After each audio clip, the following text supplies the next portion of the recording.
The flag right here, big wreck in your mirror, big wreck in your mirror. Oh no! Oh my God. That was awful. They come through the tri-oval, checkered is waving. Ernie Evans wins and Rusty spins and gets airborne. And flips wildly right at the start-finish line, very reminiscent of his accident at Daytona. Oh, and around goes a couple cars. Priest upside down. He's barrel rolling through the grass. Ryan Priest upside down in the infield.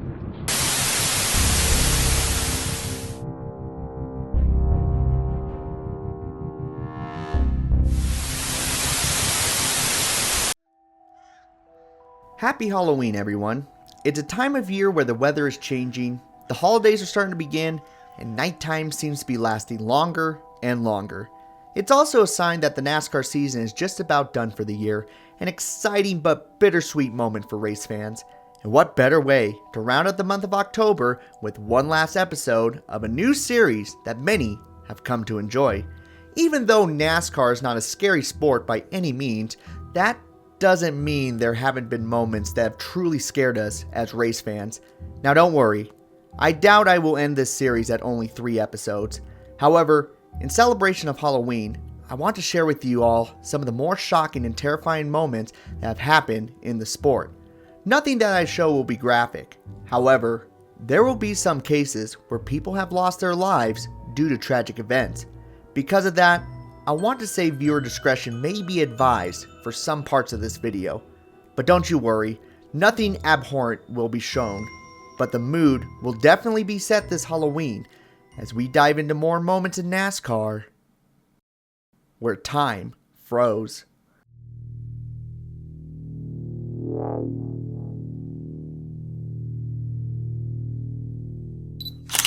Hitting the wall is definitely one of the scariest moments a NASCAR driver can experience in a race.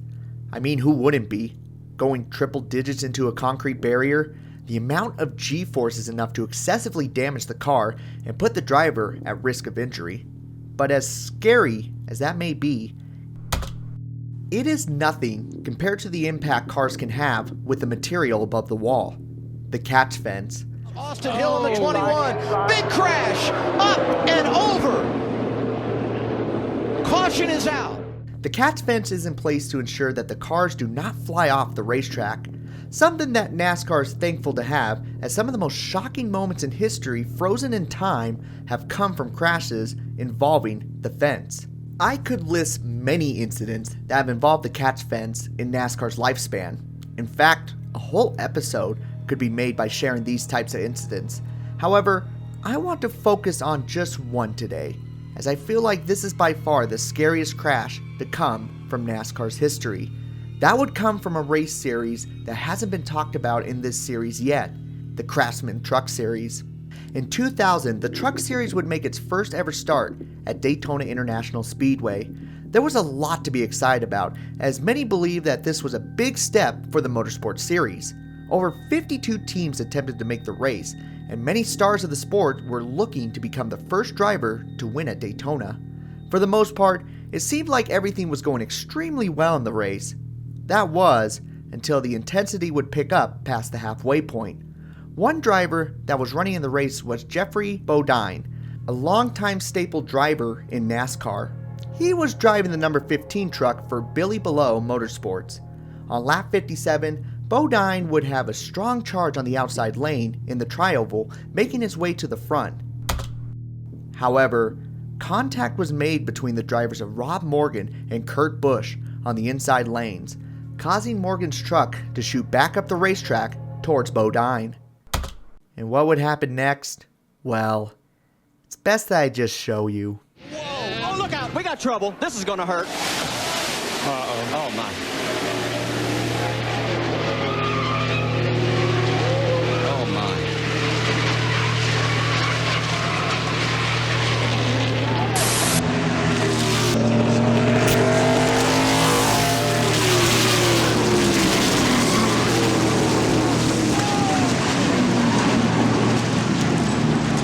Contact. get into Busch. Now trucks crashing along the outside wall. One truck spinning and crashing and tumbling from the tri-oval down towards turn number 1. Upside down, flames shooting from the machine as it's hit.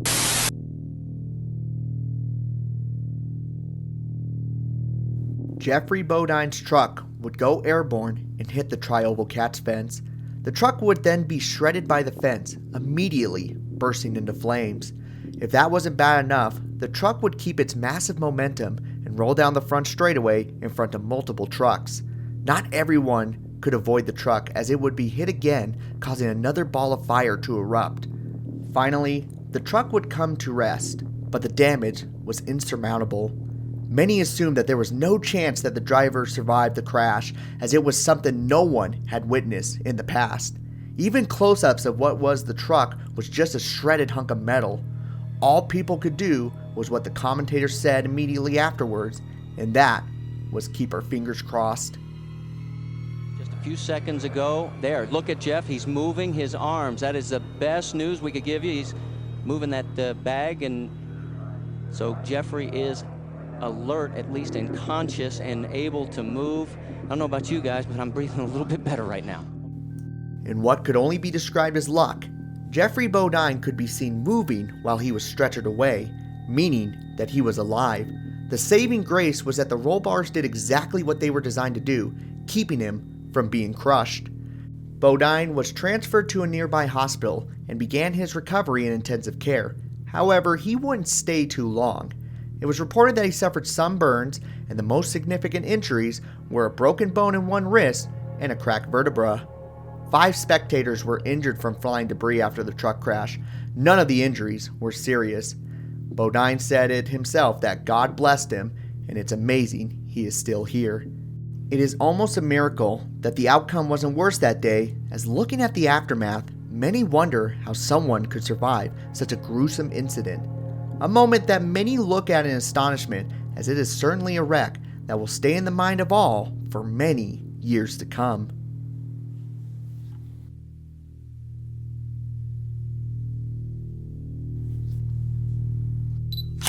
For the newer race fan, pit crews may not seem like a big contributor to the race. However, if you've been around the sport, you will know that they play a vital role ensuring success in NASCAR.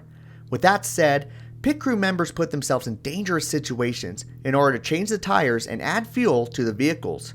Cars will travel around pit crew teams going 40 to 60 miles per hour every time drivers go down pit road. For the most part, pit crew members stay out of harm's way and complete the stops with zero issues. This is thanks to the strict rules and excessive safety gear that members wear during race day. However, as mentioned before, safety was very lax when it came to pit crew members. Crew members were mostly doing their jobs of changing tires, making repairs, and fueling the cars, wearing only their pit shirt, jeans, and sneakers.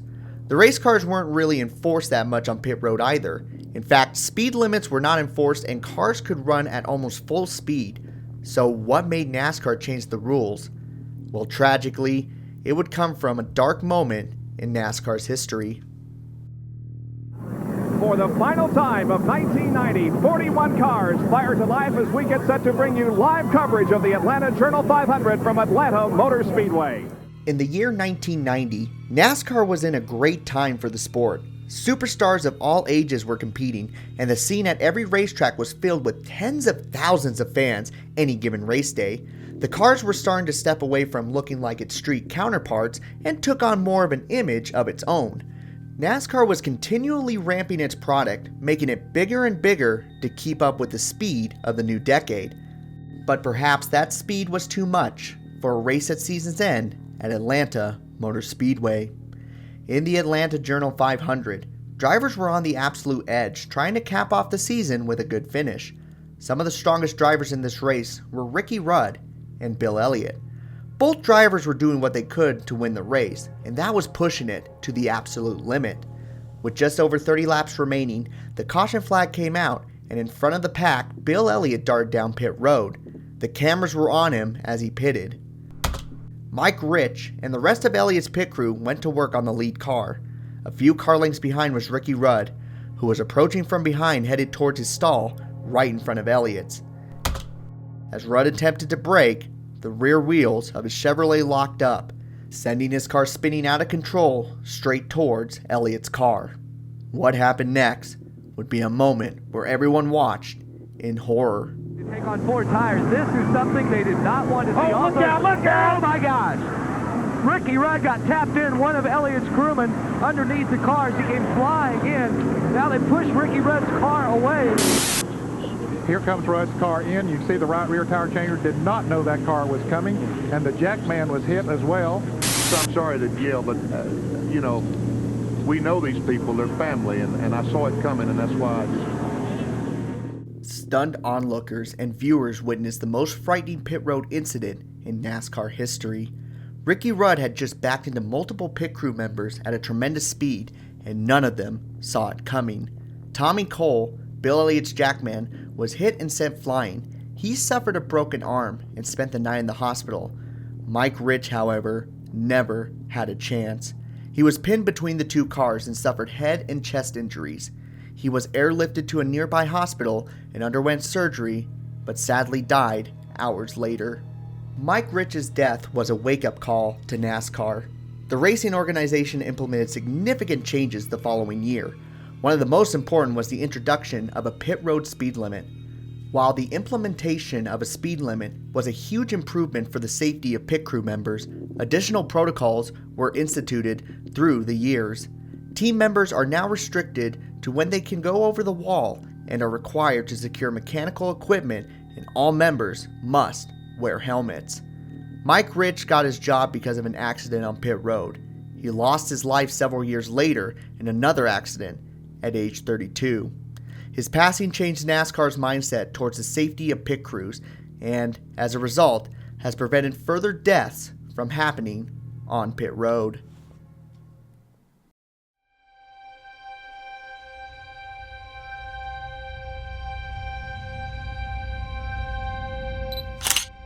This next one has been one of the most requested topics for this series, as I feel like it is definitely one of the darkest moments in NASCAR history. This story has been talked about countless times on this platform, but for good reason, as when it comes to the topic of NASCAR, it is hardly avoidable. There is no doubt in many's mind that one of the most tragic events that happened in NASCAR was the passing of Dale Earnhardt. Earnhardt was one of the most well-known drivers in the sport. 76 victories, 7 championships, and many unforgotten moments in a 22-year span will help any driver be able to accomplish that much stardom. Sadly, his last moments on this earth would be at the end of the 2001 Daytona 500, where he would hit the wall head-on going into turns 3 and 4 on the final lap.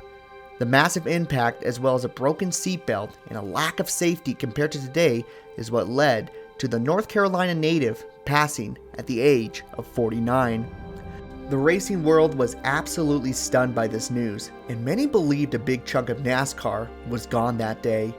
Basically, any moment that particular day could be considered the moment where time was at a standstill. Many would say it was the announcement that Mike Helton made in the news media that night after the crash. It could have been the moment Dale hit the wall. It could have been the moment where Dale Waltrip eerily said, "I just hope Dale's okay. I guess he's alright, isn't he?" It could even be the moment where the camera panned to Dale Jr. running to his father and the ambulance driving on over to Halifax Medical Center. But if you want my honest opinion on the moment that hits me the most, it was the few seconds after the accident that involved the other driver in the wreck, Kenny Schrader. As we saw in the wreck, the number 3 machine wrecked alongside the number 36 M&M's machine that was driven by Missouri native Ken Schrader. Ken escaped the crash uninjured and was able to climb out of the car under his own power. While doing so, he wanted to look in the cockpit of the number 3 car to see if Dale Sr. was okay. But when he looked in, he immediately pulled back and waved for paramedics. Whatever Schrader saw in that car was not good and made many realize that something was horribly wrong. Paramedics immediately swooped in and tried to save the 7-time champion, but it was already too late.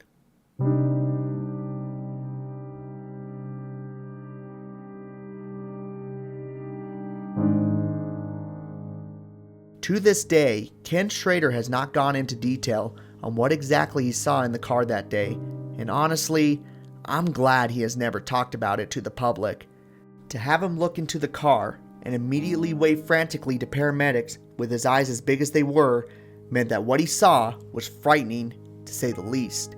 Even in the interviews afterwards, you could tell that Schrader was extremely bothered by the whole ordeal, something that many would have no chance of doing if they had multiple mics in their face after seeing such a horrific incident.